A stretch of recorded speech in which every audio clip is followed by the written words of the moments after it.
Hi cricket updates కోసం మన ఛానల్ను సబ్స్క్రైబ్ చేసుకోండి. అలాగే వీడియోస్ చూస్తున్న వాళ్ళు లైక్ చేయండి. ఇక విషయానికి వస్తే కోల్కతా నైట్ రైడర్స్ ఫస్ట్ మ్యాచ్లోనే ముంబై ఇండియన్స్ చేతిలో దారుణంగా ఓడిపోయింది. మరో ఆశ్చర్యకరమైన విషయం ఏంటంటే సాధారణంగా ఐపీఎల్ మొదట్లో ముంబై ఇండియన్స్ ఓడిపోతూ ఉంటుంది. అందులోనూ ఫస్ట్ మ్యాచ్ ఓడిపోవడం వాళ్ళకు ఆనవాయితీ. కానీ ఈసారి మాత్రం దానికి పూర్తిగా విరుద్ధంగా ముంబై ఇండియన్స్ జట్టు అద్భుత విజయం సాధించింది. ఫస్ట్ మ్యాచ్లోనే 6 వికెట్ల తేడాతో కోల్కతాను ఓడించి పాయింట్స్ టేబుల్ను ఓపెన్ చేసింది. ఈ మ్యాచ్లో కోల్కతా నైట్ రైడర్స్ కూడా బ్యాటింగ్లో అయితే బెటర్ పర్ఫార్మెన్స్నే చేసింది. అయితే అనుకున్న దానికంటే స్కోర్ తక్కువగా చేసింది.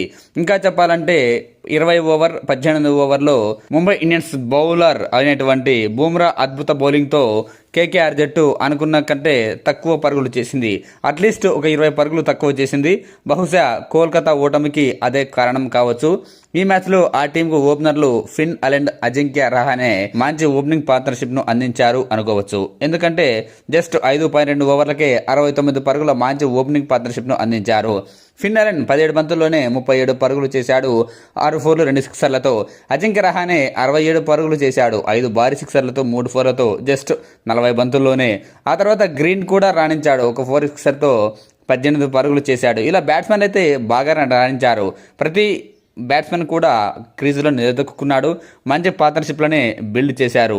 దాదాపు 2-3 50+ రన్స్ పార్ట్నర్షిప్ ఈ మ్యాచ్లో నమోదయ్యాయి కేకేఆర్ తరపున. అయినప్పటికీ మంచి స్కోర్ సాధించినప్పటికీ ఓటమిని మూట కట్టుకుంది. మిడిల్ ఆర్డర్లో కూడా అంగరీష్ రఘువంశీ 6 ఫోర్లు 2 సిక్సర్లతో 29 బంతుల్లోనే 51 పరుగులు చేస్తే రింకు సింగ్ కూడా 21 బంతుల్లో 33 పరుగులు చేశాడు 4 ఫోర్లతో.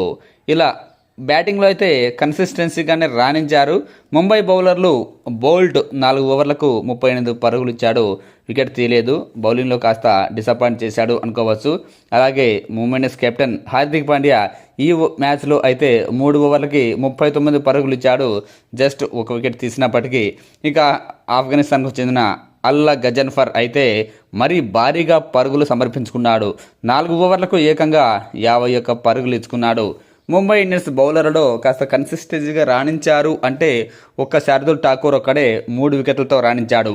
మయాంక్ మార్కండే 1 ఓవర్ బౌలింగ్ వేస్తే ఏకంగా 16 పరుగులు ఇచ్చుకున్నాడు. ఇలా బౌలింగ్లో అయితే ముంబై ఇండియన్స్ కాస్త ఫెయిల్ అయిందని చెప్పొచ్చు.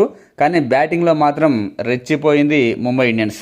మరీ ముఖ్యంగా ఓపెనర్లు Ryan Rickelton and Rohit Sharma వీళ్ళిద్దరే ఆల్మోస్ట్ మ్యాచ్ను ఫినిష్ చేశారు. 148 పరుగుల భారీ పార్ట్నర్షిప్తో తిరుగులేని విజయం సాధించడంలో వీళ్ళిద్దరే కీ రోల్ ప్లే చేశారు.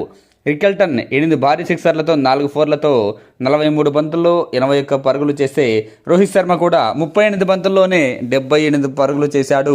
6 ఫోర్లు 6 సిక్సర్లతో. వీళ్ళిద్దరే ఆల్మోస్ట్ మ్యాచ్ను ఫినిష్ చేస్తే ఆ తర్వాత వీళ్ళిద్దరూ అవుట్ అయినా కూడా మిగతా బ్యాట్స్మెన్లు కూడా సందర్భానుసారం రాణించారు. సూర్యకుమార్ యాదవ్ 8 బంతుల్లో 16 పరుగులు చేశాడు 3 ఫోర్లతో. తిలక్ వర్మ కూడా 4 ఫోర్లు బాదాడు 20 పరుగులు చేశాడు. చివరిలో పాండ్యా 3 ఫోర్లు కొట్టి 18 పరుగులు చేశాడు. ఇలా బ్యాట్స్మెన్ అందరూ అయితే సమిష్టి కృషితో రాణించారు. ఇక కోల్కతా బౌలర్లలో వైభవ్ అరోరా దారుణంగా బౌలింగ్ వేశాడు. 4 ఓవర్లకు ఏకంగా 52 పరుగులు ఇచ్చుకున్నాడు. 1 వికెట్ తీసినా ఎటువంటి ప్రయోజనం లేకుండా పోయింది. కార్తిక్ త్యాగి కూడా 1 వికెట్ తీసినా 4 ఓవర్లకు 43 పరుగులు ఇచ్చుకున్నాడు. సునీల్ నారాయణ సైతం ఈ మ్యాచ్లో ఆశించినంతగా రాణించలేకపోయాడు. ఏమాత్రం ఆకట్టుకోలేకపోయాడు. 3 ఓవర్లకు 30 పరుగులు ఇచ్చి జస్ట్ 1 వికెట్ మాత్రమే తీశాడు. ఇక ఫస్ట్ మ్యాచ్ ఆడిన జింబాబ్వేకు చెందిన బ్లెస్సింగ్ ముజిరింబాని కూడా అంతే. 3 ఓవర్లు బౌలింగ్ వేసినా ఎటువంటి ప్రయోజనం లేకుండా పోయింది. 34 పరుగులు ఇచ్చాడు. 1 వికెట్ కూడా తీయలేకపోయాడు. ఇక అందరికంటే ఘోర వైఫల్యం ఏంటంటే టీమిండియా స్టార్ స్పిన్నర్ వరుణ్ చక్రవర్తి ఈ మ్యాచ్లో దారుణంగా ఫెయిల్ అయ్యాడు. 4 ఓవర్ల బౌలింగ్ వేసి 48 పరుగులు ఇచ్చుకున్నాడు. 1 వికెట్ కూడా తీయలేకపోయాడు. ఇలా కేకేఆర్ బౌలర్లు పూర్తిగా ఫెయిల్ కావడంతో ఆ జట్టుకు మొదటి ఓటమి మొదటి మ్యాచ్లోనే ఎదురయ్యింది.